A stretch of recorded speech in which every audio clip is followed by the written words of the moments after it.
بسم اللہ الرحمن الرحیم ناظرین، میں ہوں آپ کو ہوسٹ قاضی محمد رشید اور آپ دیکھ رہے ہیں ہمارا یوٹیوب چینل۔ جیسا کہ آپ جانتے ہیں، ہم ڈیلی اسلامی حوالے سے آپ کو مختلف وہ ٹاپک جو آپ ہمیں بتاتے ہیں اس پر ڈیٹیل سے بات کرتے ہیں، اور جس کا فائدہ یہ ہوتا ہے کہ آپ کو بھی اس کی سیر ہو جاتی ہے، آپ کو بھی نالج مل جاتا ہے، اور آپ کی وجہ سے دوسرے مسلمانوں اور دوسرے لوگوں کو بھی اس کا فائدہ ہوتا ہے۔ آتے ہیں اپنے ٹاپک کی طرف۔ آج کا جو ہمارا ٹاپک ہے وہ ہے عبادات۔ اللہ تعالیٰ اور اس کے نبی کریم صلی اللہ علیہ وآلہ وسلم کے بتائے ہوئے اصولوں کے مطابق زندگی گزارنا اللہ تعالیٰ کی عبادت کہلاتا ہے۔ عبادت میں اسلام کے بنیادی ارکان یعنی توحید، رسالت کی گواہی، نماز، زکوٰۃ، روزہ، حج شامل ہیں۔ ہم معاشرے میں رہتے ہیں، ایک دوسرے کے ساتھ تعاون اور ان کے دکھ درد میں بھی شریک ہوئے بغیر پرسکون زندگی بسر نہیں کر سکتے۔ مومن کے لیے کامیاب زندگی گزارنے کے لیے اللہ تعالیٰ کے حقوق کے ساتھ ساتھ بندوں کے حقوق بھی پورے کرنا لازمی ہے، اور یہ بھی عبادات کہلاتی ہیں، اور اس کو بھی عبادت کہتے ہیں۔ جی ناظرین، اللہ تعالیٰ اور اس کے نبی کریم صلی اللہ علیہ وسلم کے اصولوں کے مطابق زندگی گزارنا، اب یہ فکرہ تو ایک چھوٹا سا ہے، لیکن پوری زندگی ان اصولوں کو مد نظر رکھتے ہوئے اپنی زندگی کو گزارنا، یہ عبادت کہلاتا ہے۔ دیکھیں، بہت پیاری بات ہے۔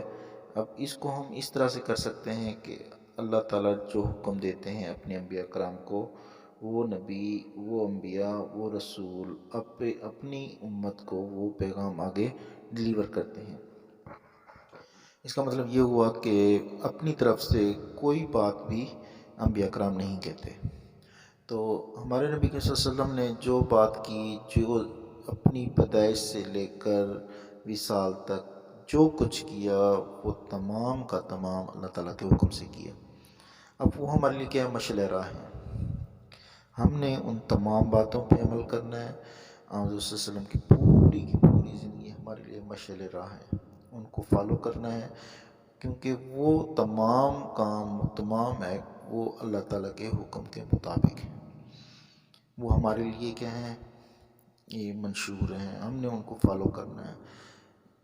اگر ہم صرف آن صلی اللہ علیہ وسلم کی زندگی کو سامنے رکھتے ہوئے اپنی زندگی کو گزاریں، یہ عبادت کہلاتا ہے۔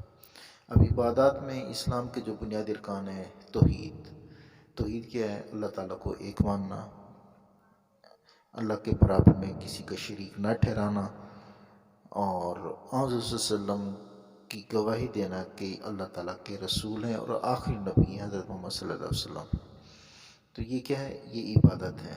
اسی طرح نماز دوسری امتوں پہ بھی فرض تھا اور ہمارے اوپر بھی فرض ہے۔ ہم دن میں 5 نمازیں پڑھتے ہیں، ہم پر فرض کی گئی ہیں نمازیں۔ فجر کی نماز ہے، ظہر کی نماز ہے، عصر ہے، مغرب ہے، عشاء ہے۔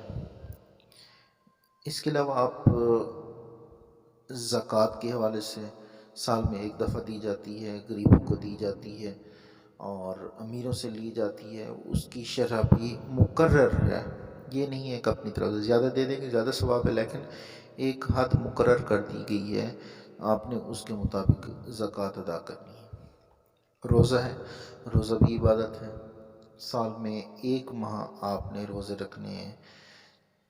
اب روزہ جو عبادت ہے وہ اسپیشل خالص اللہ تعالیٰ کی عبادت ہے۔ اللہ تعالیٰ نے فرمایا ہے کہ روزہ میرے لیے ہے، میں ہی اس کا اجر دوں گا، میں ہی اس کا ثواب دوں گا۔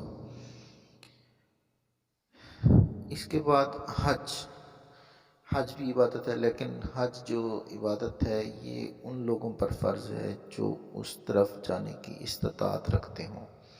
یعنی اب ہم فرض کیا پاکستان میں بیٹھے ہیں، سعودی عرب تک ہمارا آنا جانا وہ ایک لمبا سفر ہے، تو ظاہری بات اخراجات ہوتے ہیں وہاں پر۔ اگر جو شخص آنے جانے کا خرچہ برداشت کر سکتا ہے، وہاں رہائش کا خرچہ برداشت کر سکتا ہے ایزیلی طریقے سے، تو اس پر حج فرض ہے۔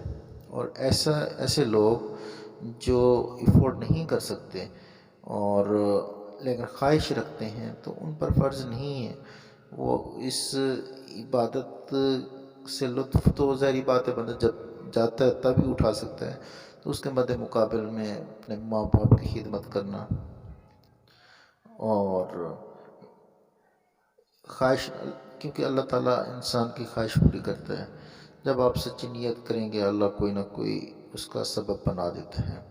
تو یہ جتنے بھی میں نے اب ارکان گنوائے ہیں، یعنی توحید و رسالت کی گواہی، نماز، زکوٰۃ، روزہ، یہ کیا ہیں؟ عبادات میں شامل ہیں، یہ بنیادی ارکان ہیں۔ اب جس معاشرے میں ہم رہتے ہیں اس میں ہم ایک دوسرے کے ساتھ تعاون کرتے ہیں، ایک دوسرے کی خوشیوں میں شامل ہوتے ہیں، ایک دوسرے کے غم میں شامل ہوتے ہیں، اور بندوں کے حقوق بھی ہوتے ہیں، ان کو پورا کرنا بھی عبادت کہلاتا ہے۔